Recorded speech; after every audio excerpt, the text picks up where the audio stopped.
Brian Robb, J. King, and Sam Packard present Steel Bottle, Steel Bottle, Boston Celtics, Steel Bottle, Steel Bottle.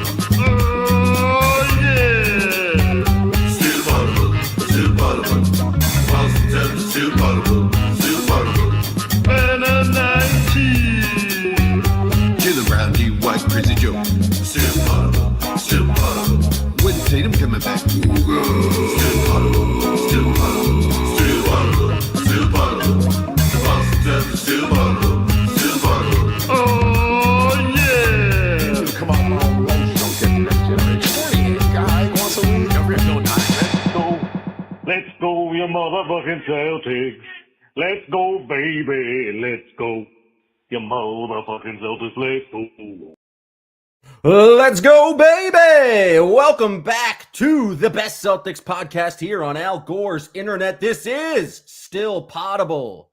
Today we are on the CLNS Broadcast Network. That means we are brought to you by Prize Picks. Use promo code CLNS to get $50 after you use your first $5 deposit. We are Still Potable. We're here for you on CLNS or anywhere you get podcasts for free twice a week. So subscribe today. But if you want that more Celtics content, we're also here for you on the Patreon every single day, Monday through Friday. You can become a kid, a god, or a legend. And if you want to hear basketball analysis from Jay King, Celtics beat reporter for The Athletic, he's been covering the team for over 10 years. Or if you want analysis from Brian B. Robb from MassLive.com, he's also been covering the team for more than 10 years. And me, I'm Sam Jan Packard, professional sports fan. I've been talking nonsense about this Boston Celtics team since at least 2014. Together, we have 30 years of Celtics podcasting experience, Celtics analysis and thoughts, and you can get all of that if you go to the Patreon, patreon.com/stillpotable. Daily Celtics content from the three of us. Like I said, the best Celtics podcast. And fellas, I thought we all kind of anticipated this might have been a down year for the Celtics, but now in the last 2 weeks, they have rose from 10th place in the Eastern Conference. Now they sit in 3rd place. They're on a 5-game winning streak. They have taken down the Pistons, the Cavs, the Knicks, and the Toronto Raptors, all teams who are having great years in the East this year. Jay, I'll start with you. You're up in Toronto right now, live from the depths of the Scotiabank Arena. Just want to hear your impressions on the Celtics winning this game in Toronto. They really dominated this 5 games in 7 nights, winning all 5 of those games. But you were there in person. What's your impression of this team? They lost 1 of the 5 games in 7 nights. They're on a 5-game win streak. This was a new game. This was not part of the 5 games in 7 night stretch. Well, so that's okay though. It's okay. The other day, I said it was a 4 games in 5 night stretch when I asked Peyton Pritchard a question, and he was like, "You mean 5 and 7, bro?" And yeah, I did. So, but it was just another impressive win. From Cavs game to this game is a full week, is 7 nights. I guess that's technically 8 nights because it includes both Sundays. I retract my statement. 5 games in 8 nights. Shut up, Packard. Go ahead, Jay. 5 wins now in 8 nights. This was an impressive one. Like, they dominated the first half, and then the Raptors got going. And I thought Celtics kind of, let go of control. They love being the more energetic team, the harder playing team. And it was the Raptors for most of the second half, or at least the first 15 minutes of the second half, who were that team. And Celtics didn't stop them in transition, let them step into a bunch of fast break threes. Raptors took a lead in the 4th quarter. I thought just for the Celtics to respond the way they did, they lose the lead and immediately come back, regain the lead, and then just close out the game with a solid stretch of play. That showed their maturity. Like, we saw them early this season cough up a bunch of winnable games, and this time wasn't necessarily crunch time, because crunch time technically the last 5 minutes, but with 9 minutes the game was on the line, and Derek White hit a really tough 3 from the corner. He hit a bunch of other shots to help carry them home. Jalen Brown continued to be great, and they just kind of were able to recenter themselves after losing it. And I thought that was really impressive, because a lot of the time In the NBA, you let go of the rope, you can't grab it again. But this time they were able to do it, and they just keep growing up. Like they've won in a lot of different ways, and tonight was a great first half, and then one heck of a response after the Raptors took over for a while. And to that point, Jay, I give Joe a lot of credit for that because Joe saw what was going on in that second half and was like, "We need to get the grown-ups back in there. Starters, you have the fourth quarter. This is your game." And during this streak, they've gotten a ton from the bench at the spots, but this is a game where a lot of those guys just did not have it in the third quarter, and it was the end of a brutal stretch for the schedule. But guess what? They played 3 games in the next 12 days, so this is a game where you can like ride your horses and get to the finish line and not have to worry about it a few days later. So Joe did that. Derek White, Jaylen Brown up to the task, and now we're talking about a 5-game winning streak instead of potentially a blown 23-point lead if the bench was out there for another 6 minutes. Jaylen Brown's been phenomenal over these recent winning streak, and obviously him scoring over 30 points a game is a huge part of this recent Celtics success. But I think like the return of Derek White and his 3-point shooting has just been huge for this Celtics offense, and it's to get that on top of the Jaylen Brown 30 points a game, I think is a major reason why this offense is looking so good. Is his willingness. He's been, I think he was shooting threes like pretty aggressively all year, but he just has continued to do so. And now that he's knocking them down, that weird 3 in the corner that I can't even really describe it in words, but what happened, it was like the least rhythm jump shot I've ever seen. But it was so important for the Celtics in that game. But like, I think Derek White, China just getting back to form and being the second best scorer and second most reliable scorer on this team, B-Rub, is a huge reason why the offense feels like it's more consistent. And that's, to me, that's just like the most sustainable part of this run. Like right now, offensively, it's like they haven't had like Derek White is just getting back to this point. He hasn't been on a crazy run for the first month and a half of the season. Same with Peyton Pritchard. Like they're now getting back to what we thought they would be this year, which is a damn good borderline all-star player these last 2 weeks here, Jay. So it's like the fact that those guys are rounding into form now while they've been this good offensively already makes it feel like this is like a top 5 offense here. You feel like it could be very much here to stay. Yeah, and there are parts of this that probably aren't sustainable. Like Jaylen Brown's mid-range shooting has just been lights out all season. He's a 50% mid-range jump shooter now. Long twos galore. Like, no, but Dirk Nowitzki doesn't shoot like he's he basically has from Kevin the mid-range Durant this season.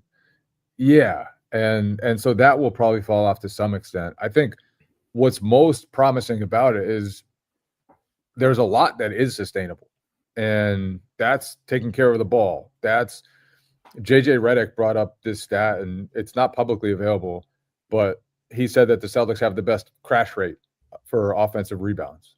Like they're sending the most guys to the glass in the league, and they're not number 1 in offensive rebound rate, but their ability to offensive rebound consistently and turn those into extra chances and extra buckets has been huge.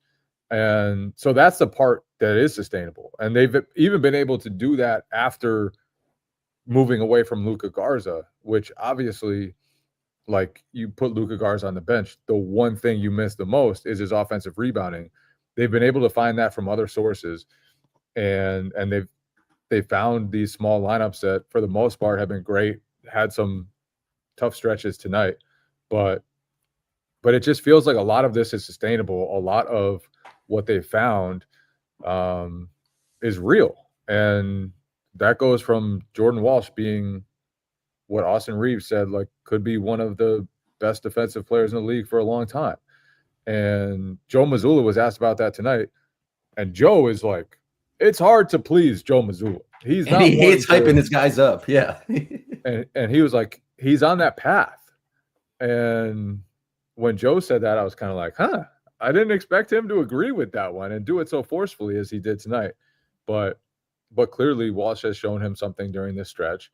And now, they just have to find ways to build on that. And Jaylen Brown brought it up tonight.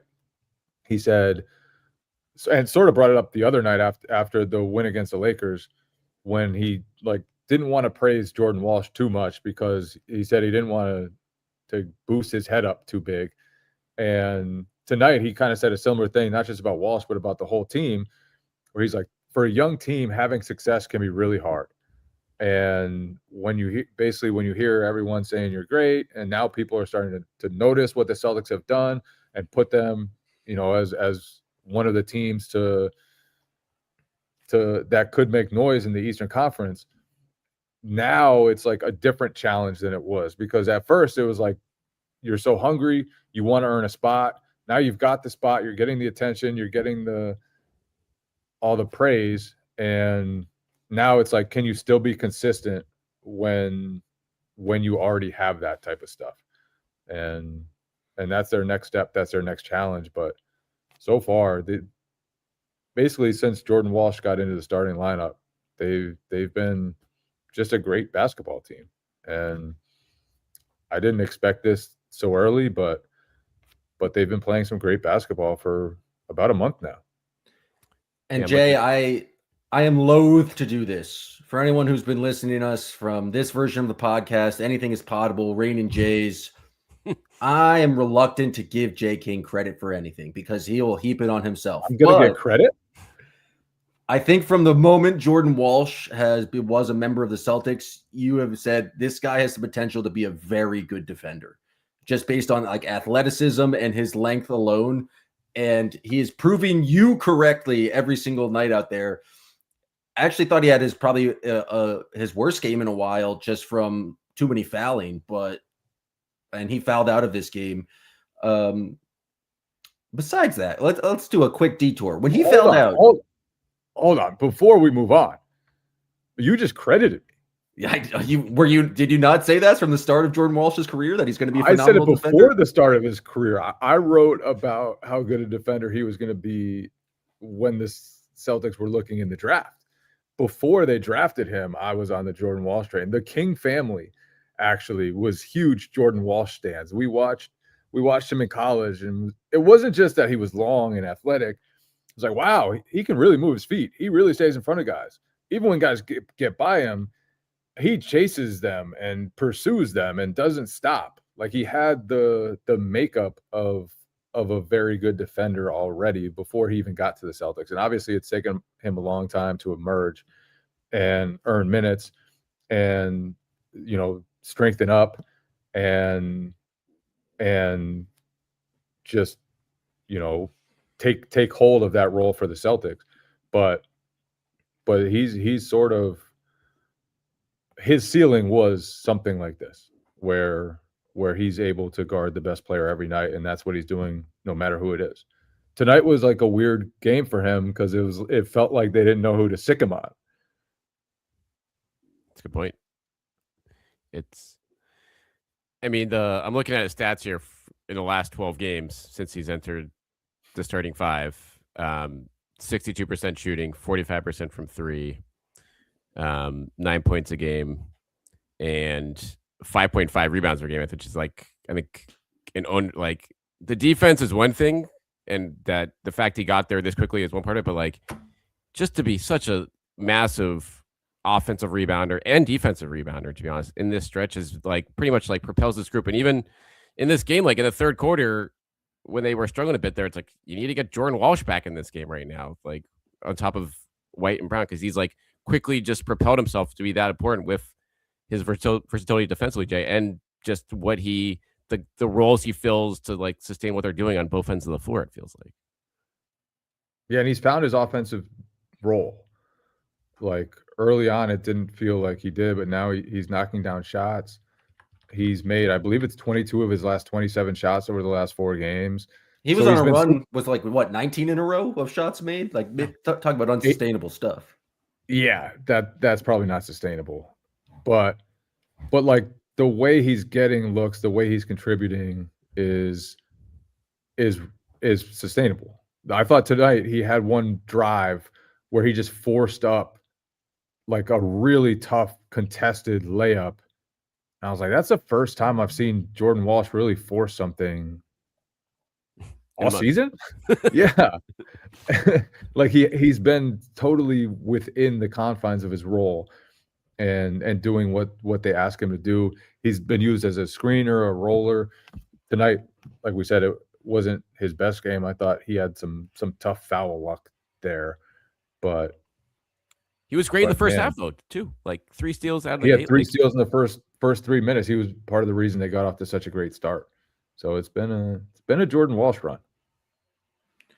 I think the major question now, and we'll get to it after or we hear from our friends at Prize Picks, but the major question now is how does this team deal with success? But before we talk about that, I do want to tell you about Prize Picks because they are sponsoring today's show. Prize Picks is the best. It's the best time of year for sports, and that means the best time of year for Prize Picks. You got bowl games at football playoffs, basketball, cups. It's all happening at once. And so if you're out here making decisions about the holidays, what gifts to buy, what to eat, what game to watch, there's another place where it feels good to be right. That place is Prize Picks. If your fantasy season is over, Prize Picks is a place where you can go. You don't need to do any sort of drafts, and there's all sorts of different offers on Prize Picks. You can make picks on fantasy score, free throws made, field goal attempts, turnovers. You could probably do fouls. And so you have a couple players that really stack up their free throws. If you want to, pick more or less on them, Prize Picks is there for you. Prize Picks also now has early payouts. So if your lineup gets off to a hot start, you may have the option to cash out those winnings before the game even finishes. On Prize Picks, it's up to you how you play. You have flexibility. You can choose flex play where you get paid even if one of your picks misses. Or if you want to go for the biggest payouts, go for the power play. No matter how you play, Prize Picks is a great way to put your takes to the test. Download the Prize Picks app today and use code CLNS to get $50 in lineups after you play your first $5 lineup. That's code CLNS to get $50 in lineups after you play your first $5 lineup. Prize Picks, it is good to be right.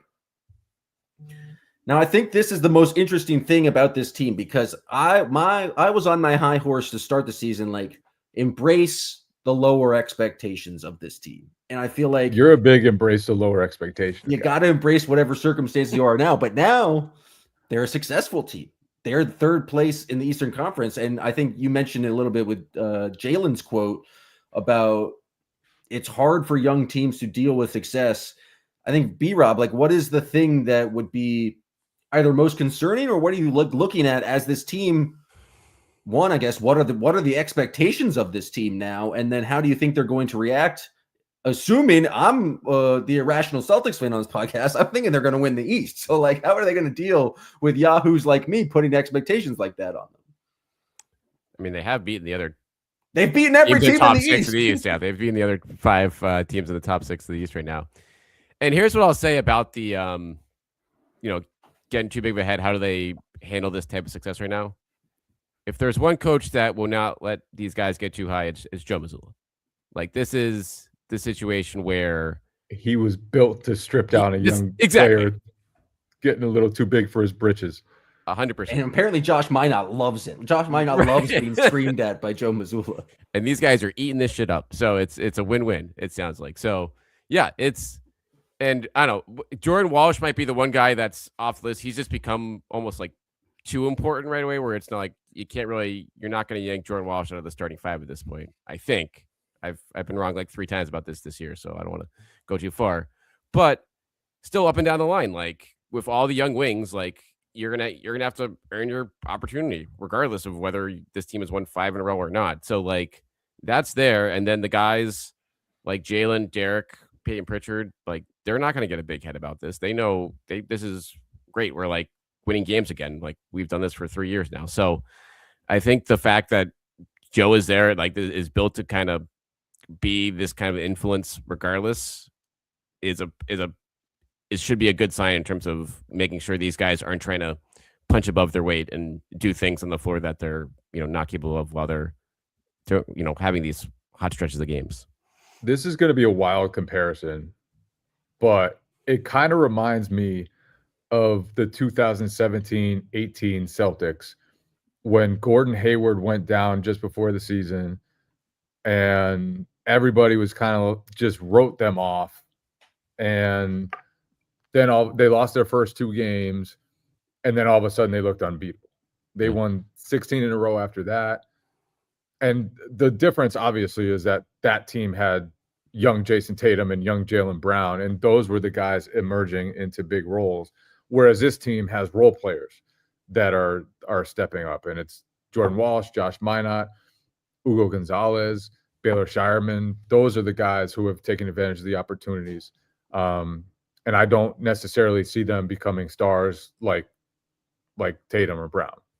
So that's the difference. But as far as like just a surprising wave of success and just a team that you just blink and all of a sudden you're like, wait, back then it was like they're 16-2. This team is 16-2 after Hayward went down. And now it's like, wait, they're 15-9. Like they're 10-2 in their last 12. They're second in the Eastern Conference in net rating. And all this without Jason Tatum. But we saw with that team, like when Hayward came back, it was all sorts of new challenges that were presented. And this is a long way away. But when Tatum comes back, it's going to be guys are going to have to accept less. It's going to have to take on less. And even before that, like I think teams will start to approach the Celtics second unit and their small ball a little differently. They'll try to find ways to expose that. There will be more challenges in that. Jordan Walsh, like some of his hot shooting will wear off. What does he do when that happens?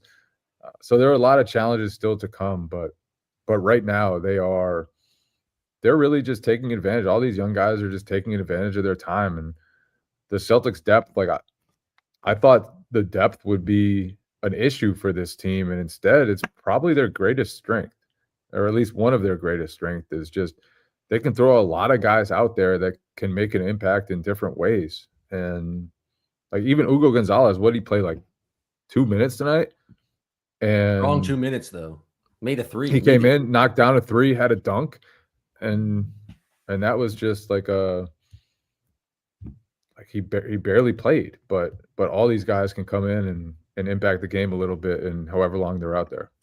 I think that's a good point about the depth, because it's not like, with the caveat which B-Rob mentioned, that like Walsh feels different now because he's kind of like solidified himself as a starter. But because they have so many guys, there's not an area where any of these guys can really get like that comfortable in their role, because they're each averaging like 20 minutes a game. And so, and it's not consistent necessarily who's going to get the kind of bench minutes every single night. And so it's like, I mean, yes, if Josh Minott continues to shoot 45% from 3, like maybe he'll get a big head, but like there's been many games where he's just he's been played 8 minutes. And so there is this still kind of internal competition where if you're not playing the right way, if you're not playing up to Joe Mazzulla's expectations, you are going to get yanked, and there's going to be another guy who's just as hungry as you. It could be Ugo Gonzalez, it could be Baylor Shireman.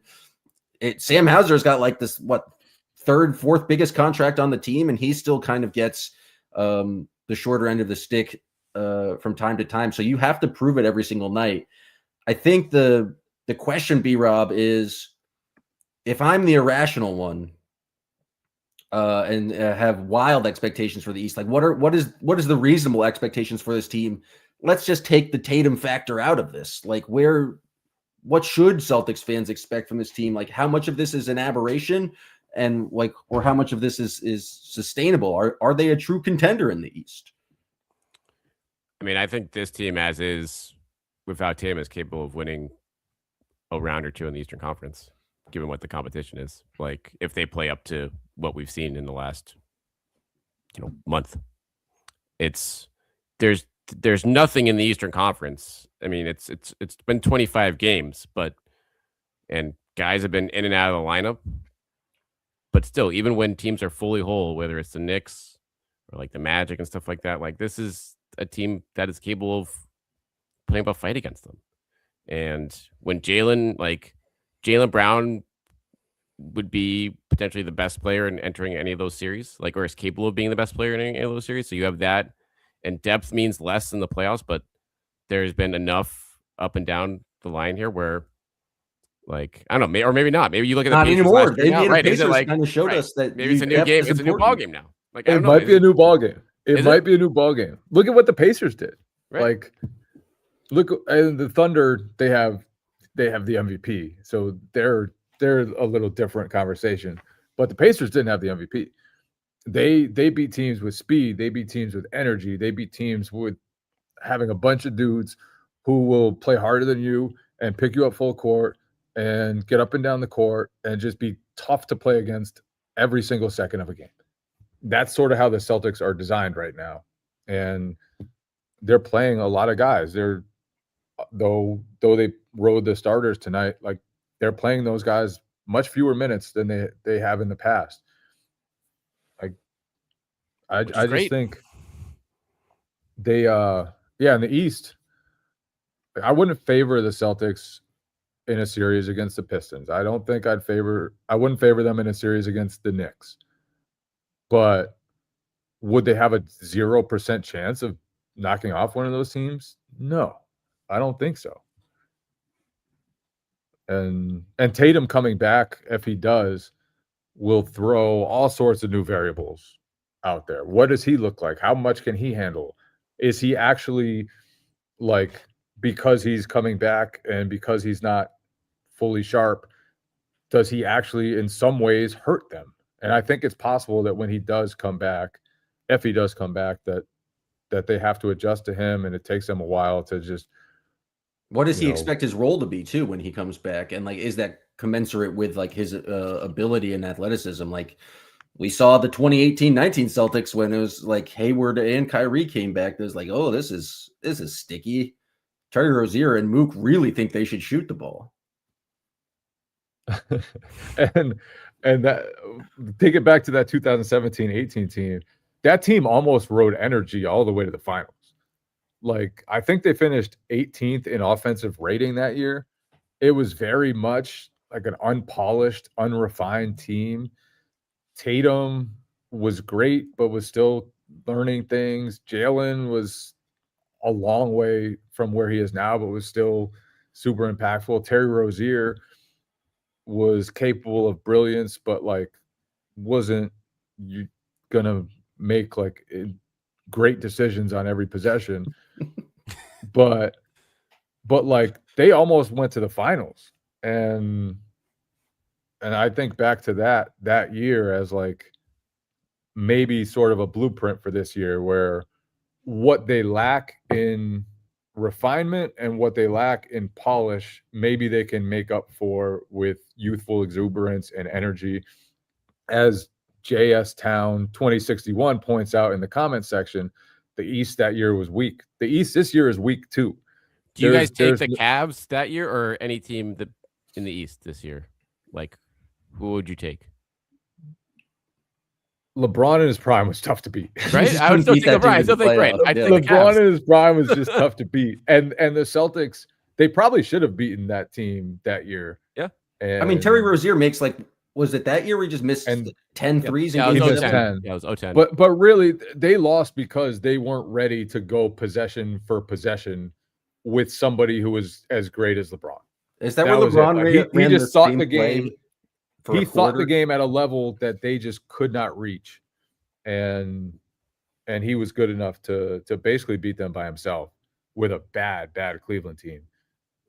I've probably extended this metaphor comparison to that team way too long, but in my head it works. In my head, I'm buying in on it now, Jay. You got me all in on it now. In my head, it works. See what happens when I give you credit and you start going to talking crazy ideas. B-Rob, does this change the approach of the front office in terms of like trying to add to this team this year? Because like, oh, the East is wide open. I mean, I've seen Adam Ronan Gorlip Savitsky 335 says add Zubac and JT, and this team's a real contender. I feel like we've seen a lot of Zubac rumors recently. I feel like going into the season, there was no chance they were going to take on any salary. Like, I think if they were going to make any moves, it was just trying to dump Simons to get under the tax. But do you think the kind of success changes the consideration of what this team might be if they're looking to be buyers at this year's trade deadline? Absolutely. Like, and they don't have to make that decision now. They can watch this team for another month and a half, and see where the chips are, see where the health of everyone is at that point, and make an informed decision about it. But regardless, like you have Simons and you have a lot of salary there, and so And you have Sam Hauser. and who you have could Sam be built. Hauser, right? And the sidebar on Hauser's like I think a sneaky part. Like Hauser's starting to find his groove again too. Like he, for a lot of the last few weeks, it was the younger wings, but he was big in this game tonight. I think he was against the Lakers. Like you're seeing more of the same Hauser that we saw the last couple of years now, and obviously that's very good for this offense sustainability. But regardless, like you waiting till the offseason to find a backup, to find another center, like when the East is potentially right there for the taking, makes you think long and hard about like, okay, can we find that guy now? Like, what are we waiting around for? If we're going to use a first round pick or two in the offseason, why won't we just do it right now?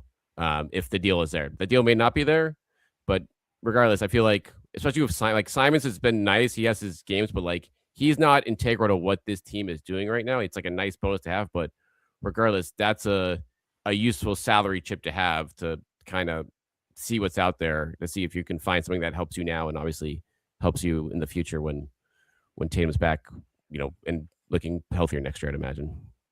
Can we just take a break right now and just give credit to Joe Mazzulla for the way Coach of the year, Joe Celtics started Mazzulla? this season? Yeah. They are second in offensive rating. Second. The only team better than them has Nikola Jokic. That's insane. They are fifth in net rating. Fifth without Jason Tatum. He very quickly found a formula that worked. Let's take it back to training camp. Training camp, he realizes what this team needs to be. He realizes they need to rely on energy. They need to get better at forcing turnovers. They need to be much better at offensive rebounding. They need to take advantage of their youth instead of letting other teams take advantage of it. And the way that he changed them, evolved them, just gave them an edge right away. So then he deals with this whole Jordan Walsh, Josh Minott thing in a way that sort of unlocks both of the guys. Jordan Walsh wasn't playing right away. Like, I don't know if Joe foresaw him becoming so important to this team, but then he plays well against the Rockets. He steps in and has a huge crunch time against the Magic, and they reward him with a starting role. He takes off. Josh Minott looked like a big part of things. They've been hard on him. They've made him earn his minutes. They've yanked him in and out, and he just keeps playing better and better. And now, Luka Garza minutes were tough. They didn't wait too long to stop using that, and to go to Minott at center, and to go to Jordan Walsh at center, and to find a new identity that they haven't really used consistently in the past, even when they did have Jason Tatum, who could have been their small ball center in a lot of ways. So I just think Joe has pressed a lot of the right buttons so far. He has really empowered the young players to play well, while also making sure that they realize the importance of their mistakes and that they're not going to just be handed anything. And I think the balance there has been impressive. I think getting this team this early to play the way it has, it's wildly impressive. Like this, I figured the Celtics would be pretty good, but the brand of basketball they've played over the last month or so since Jordan Walsh stepped into the starting lineup has just been eye-opening. They've been fantastic during that stretch. I mean, entering this season, that was like all eyes were on Joe. Like, what? This is Joe. Like, this is your canvas. Like, the last 2 or 3 years, the team was kind of handed to you, make it work with all that talent, and now he's putting even more of a stamp on this team. And yeah, just like it's been, beyond anyone's expectations to this point through 25 games here. So up and down the line, the buy-in is there.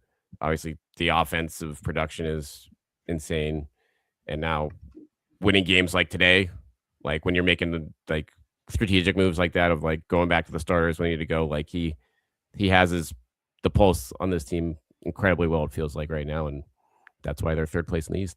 And I've been And he got all the vets to buy into it. Yeah, Like to buy into changing the style as much as they did, that takes a lot. And to tell Jaylen Brown and Derek White and Peyton Pritchard, look, you've played one way for the past several years. It's gotten you to the finals twice. You've won a championship with it. Now we're going to do a lot of things different. And to get them on board, to get them leading the way they have, I just think Mazzulla has done a heck of a job fitting these pieces together and leading things from the top. He's done a just great coaching job so far. And I've been pretty skeptical of like not having an established role or substitution patterns, but it feels like he is pressing all the right buttons and having all of these guys ready. So maybe I was wrong to question the NBA championship level coach. Maybe hand up, that's on me. But it's just like it feels like every night he's making the right choice of like what rotations to play, what like when to unleash Ugo, when to unleash Minot. Like even tonight, I was like when Jordan Walsh fouled out, I was like, oh, I should have gone with Minot down the stretch instead of Hauser. I don't think it changed the game at all. And so like the fans are going to question the rotation choices no matter what. But I think Joe, given the results, and probably he's more caring about the process, he feels like he's just like gotten all of these guys, players 1 through 9 or 1 through 10 on this roster ready to play at any moment. And so hats off to him. How many games do they have to win for him to be coach of the year? Is it like 50 games or is it like finish top 4 in the Eastern Conference? Because the award is basically coach who gets his team to perform above expectations. And there was most NBA reporters picked the Celtics to finish like 8th in the East this year. Can we just calm down with the coach of the year talk? No. Hey, no. After 20-something games. That's like an absolutely rational point to check in on the awards. I've seen people, shout out to Bobby Manning, talk with MVP discussion already. I've seen people with like standings watch daily. It's 20-something games in. There's going to be a ton of stuff that happens over the rest of the season.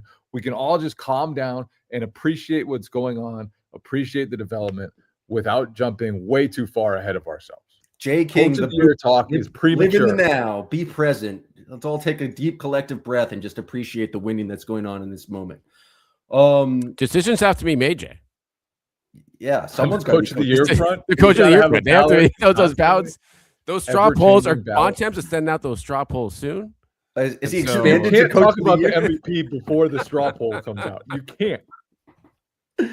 All right, let's go now to a member of the Still Potable community. And if you want to be like our guest, Doc, you can join us at patreon.com/stillpotable for the opportunity to join us on these podcasts. Doc, making his Still Potable debut. How you doing, Doc? Hey, I'm doing great. Thanks so much for having me. Thanks for hopping on. I was nervous about this, had to write down my questions and everything or my points. But Nervous. You always got been a a fan mic. for You're years. ready. No, you're ready to go. I'm trying. Okay, so I've got some junk, but I wanted to zag a little bit and talk about the Maine Celtics. I'm not sure if anyone's watching the game, but Amari Williams got his first triple-double today with 10 points, 13 rebounds, and 11 assists. I just think people need to be talking about the Maine Celtics more. Double line. Yeah. I think I won need 8 him in a back on row. the team. He's the one main Celtic right now that could matter to this team at some point. Right? Like they are not playing a second big man. It goes from Nemi to forwards. and they'll throw Tillman in there sometimes. I'm sure we haven't seen the end of Luka Garza. He'll play at times. But Amari Williams, just because of his combination of size and passing and ability to move his feet, could matter to the Celtics this season. We'll see how everything goes, obviously. But he is, to me, the one main Celtic who could end up making a difference for the Celtics at some point this season. I love it. Also, I would just like to talk about the broadcast for Maine Celtics. The graphics are wildly unpredictable. the typos and what they're talking about. I will be at the Capital City Go-Go games this week, but they keep saying that it's the College Park Skyhawks instead of the Capital City Go-Go. What's with that? What's going on with the production up there? It's the G League for everyone, I guess. I don't know. I used to do TV production, and like the way you would get in on and get the new role is like you get a tryout for a lesser game. So I got to operate the score bug once for a Boston University college basketball game, and I was making all sorts of mistakes. So I wouldn't be surprised if it's someone doing their first time.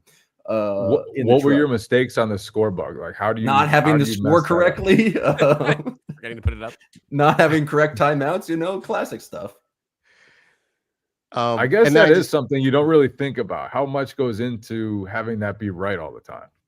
The score bug's one of the hardest jobs in the truck. Like, you have to be on it the entire game. There's 10 people in the truck for a broadcast. Like, there's a lot of different moving parts, and it's just like constant dialogue the entire game.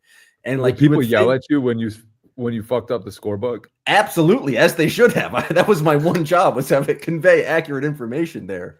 What really needs to be yelled at is the person on NBC Sports Boston keeps going to the terrible camera angle, but I've ranted about that for too long. And then this is honorable mention. I just have two real quick rapid fire. Number one, Jam, I would like to say that when you were planning at the parade to meet in Boston Common, could not find you. That map was terrible. I was like, there's no way. There's no way. Why would you point like that? So just like to say I was there, didn't meet everyone, but I was there at the parade. Hand up, Doc, was on chaos. The parade was chaos. getting That fountain in Boston Common there were people like jumping into the fountain, hanging off the fountain. I lost cell phone service because there were so many people around. It was chaos. So I can understand why Packard got lost and was a moron. But also, he's just a moron in general. Guy can't even figure out the scorebook. Also, I left the TD Garden. I may have ingested some beverages. I may have celebrated with the rest of the people out in Boston. I love it. And this is the last one I have. Shout out Jay King. We met at Summer League, but I think I scared you to death because I worked for them, and then I was like, I just kept yelling "Still Potable" and running through the crowd. But I was like, I don't think that went off well. But just want to say thanks so much, guys. It's been great for the show, and thanks so much for having me. My man, thanks so much for the Great support. stuff, We appreciate you, man. I'm gonna hit you with the officials. The junk. Is that a soundbite. super? Yeah. Is that a Super Nintendo game behind you? Yeah, it's a prop, so that way you can see what it is, but it's like giant size to get behind. Yeah. That's awesome. I need a giant Super Nintendo game for my background as well. You already have a better background than all of us. So Yeah. way to go. Appreciate Thanks, you, guys. Doc. Thanks, man. Wow, Great it's been debut. What a great debut from Doc. it's been a while. Doc since we had really a listener. crushed it. Doc, if you're gonna join the show, be like Doc, and if you want to join the show, go to patreon.com/stillpotable. You can join us here. You can have questions. You can have junk. You can talk about really whatever you want here. He was the Jordan Walsh of guests. He came in just ready for his moment. He was He prepared. came in, Though. he had was coached the up. mic, he had the backdrop, he had stories. The man had it all. He called out Shout out Packard to for Doc. something that happened 2 years ago. So that's good. Hey, we're a pro accountability podcast here. If I'm going to give credit to Jay King for his correct takes, you also have to criticize me for trying to do a pod meetup and then just abandoning that because I also lost cell phone service. And so I appreciate Doc for the accountability. Any other stuff you guys want to talk about?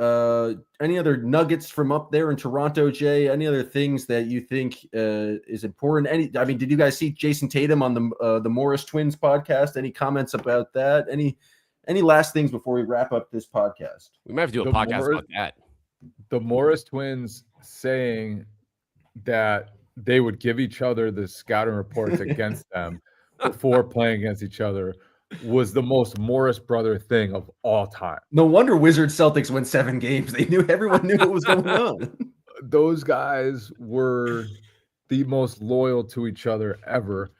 And Jason Tatum recalling that the Celtics coaches once asked Marcus for to help with the scouting report on his brother, and he forcefully declined to give any information. It was It's just so amazing. I want to know Brad's reaction to that. Like I was like, Tatum was telling the story, and Mook was just like, "No, fuck no." Like I really wish I knew what Brad said. Not gonna happen, Brad. I've got to get to the bottom of that. That is my mission for this year, is to find out Brad's reaction to the Marcus Morris declining. That's just such an incredible story. You think you can get a little inside information, and Marcus Morris is like, nope, I care far more about my brother than I ever will about this goddamn basketball team. You can imagine some guys will be like, yeah, I know his every move. He likes to do this, but no, not the Morris twins. And it was kind of wild for when wasn't the whole I guess Mook wasn't on that team when he stepped in for Marcus. No, he was in the front row watching. Or was he? The grand theory is that Markieff Morris rolled his ankle and Mook stepped in because Markieff was still pretty good after that. You also feel bad for Mook in that pocket. He was like, I thought I was going to be in Boston. I thought he thought I was going to be here for a while, and that did not happen. But that you could still see he was here for 2 years, but those years were like, I don't know, like may stick out more than any other part of his career at this point. It feels like in terms of like memorable teams. Is that the peak of Mook Morris? Is that when the Mook was Mookiest? I mean, he was good. The shimmy ISO pull will never be forgotten. Yeah. All right, folks. The Celtics are now in third place in the Eastern Conference. They don't play again till Thursday, so we're going to hopefully have some guests line up for this week. Maybe get some national perspective. People will start paying attention to the Celtics. But we appreciate you guys tuning in here. If you like the pod, definitely subscribe on YouTube, on Spotify, on Apple. Give us that 5-star review. And then if you want more podcasts from us, go to patreon.com/stillpotable. We'll give a podcast for you every single day of the week from two of the best Celtics beat reporters who are covering the team, going to all these games in the locker room, even interviewing the players, the coaches. And then I'm also here. So definitely sign up, patreon.com/stillpotable. We appreciate you guys tuning in. We'll be back later this week with more podcasts. This is I fucked up the sign out. I'm sorry. I don't know what to do.